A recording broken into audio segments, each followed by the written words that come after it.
आज आपल्या अहिल्यानगरच्या भारतीय जनता पक्षाच्या कार्यालयाच्या भूमिपूजनाला उपस्थित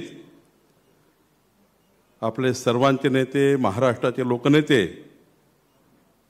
आणि आज ज्यांनी या अहमदनगरला अहिल्यानगर म्हणून जी या ठिकाणी ओळख निर्माण केली असे महाराष्ट्राचे लोकनेते देवेंद्रजी या ठिकाणी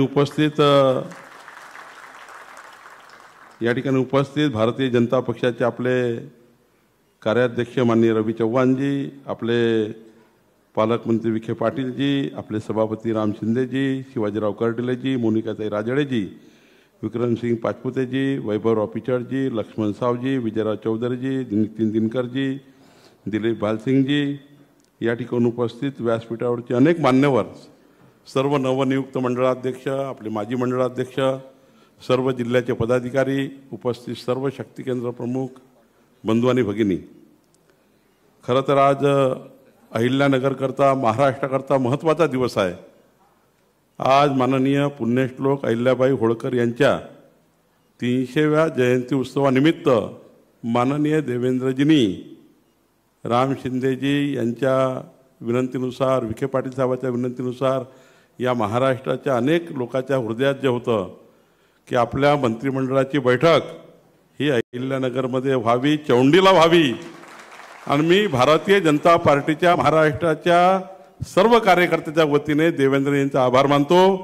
आज त्यांनी चौंडीमध्ये मंत्रिमंडळाची बैठक घेऊन पुण्यश्लोक अहिल्यादेवी होळकरांचे आशीर्वाद घेऊन, त्यांची प्रेरणा घेऊन 10,000 कोटी रुपयाच्या वर कामं आज त्यांनी खऱ्या अर्थाने मंजूर करून दिली आणि या महाराष्ट्राला विकासाची नवी दिशा दिली।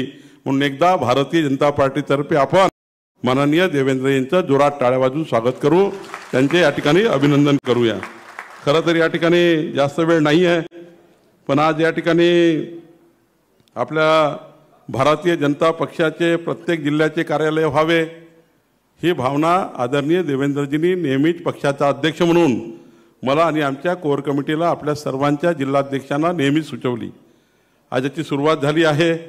महाराष्ट्रात आता आपण पुढे जातो आहे। पुढच्या 2 वर्षामध्ये महाराष्ट्राचे सर्व कार्यालय रवीजी आपण पूर्ण करण्याचा प्रयत्न करू, कारण देवेंद्रजी याकरता फार आग्रही आहे।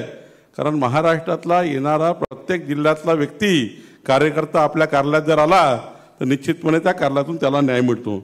खरं तर या ठिकाणी आज मला अभिमान वाटतो, आपली भारतीय जनता पार्टी ही लोकसभेच्या निकालानंतर ज्या पद्धतीने आपण सर्वांनी मेहनत केली, आपण ठरलं होतं 51% मताची भारतीय जनता पार्टी व्हायला पाहिजे, वानखेडे स्टेडियम आणि देवेंद्र फडणवीस या राज्याचे मुख्यमंत्री झाले पाहिजे। तो संकल्प आणि आपलं स्वप्न पूर्ण झालं। आज माननीय देवेंद्रजी राज्याचे मुख्यमंत्री म्हणून या महाराष्ट्राला विकसित महाराष्ट्र करण्याचा प्रयत्न करताय। 51.78% मतं आपल्याला मिळाली आणि आज तर बघा, तुमच्या सर्वांच्या प्रयत्नाने निवडणूक झाल्यानंतर 1,50,00,000 सदस्य संख्या असलेली भाजपा आपल्याकडे आज या महाराष्ट्रामध्ये मजबूत पक्ष आपला आज तयार झाला आहे। आपल्याकडे आता 1,42,00,000 या ठिकाणी सक्रिय सदस्य असलेला पक्ष आपण गठीत केला आहे आणि 1,01,82 बूथवर आता आपले सर्व बूथ अध्यक्ष झाले आहे। खरं तर या ठिकाणी मी रवी चव्हाणचे अभिनंदन करेल। रवी चव्हाणजींनी या 2 महिन्यामध्ये प्रवास करून 1280 मंडळात, देवेंद्रजी आमच्या आता 1200 मंडळापेक्षा 1280 मंडळं, 1280 मंडळापैकी 1080 मंडळं पूर्ण झाले आणि लवकरच आता आपले पूर्ण जिल्हे गठीत होतो आहे। या 10 तारखेपर्यंत संपूर्ण जिल्ह्याचं गठन होणार आहे। आपलं संघटन पर्व आता या ठिकाणी शेवटच्या टप्प्यामध्ये आहे। निश्चितपणे आपल्याला पुढच्या काळामध्ये, मी सांगितलं होतं शिर्डीच्या अधिवेशनामध्ये, देवेंद्रजी आणि आपले सर्व मान्य अमितभाई, आपले सर्व नेते होते की 2024चं वर्ष हे नेत्यांचं वर्ष होतं, लोकसभेच्या निवडणुकीचं, विधानसभेच्या निवडणुकीचं वर्ष होतं। 2025 आता हे कार्यकर्त्यांच्या निवडणुकीचं वर्ष आहे।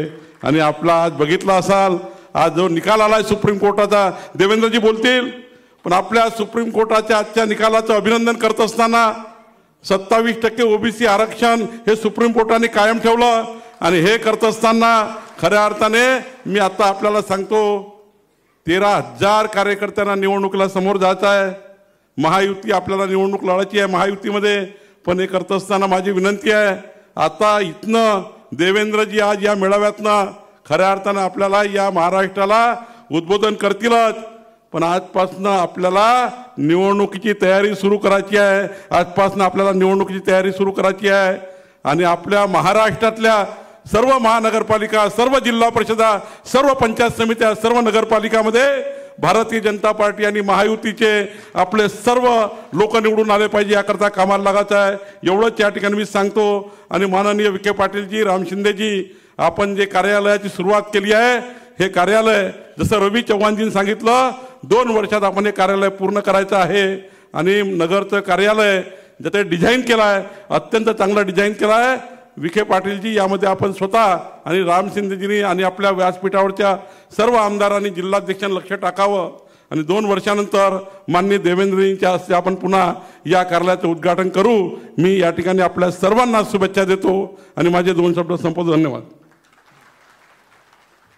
धन्यवाद साहेब. यानंतर मी त्वरित विनंती करतो उत्तर विभागाच्या आमच्या सगळ्या मंडळाध्यक्षांना पटकन वरती यायचंय आपण.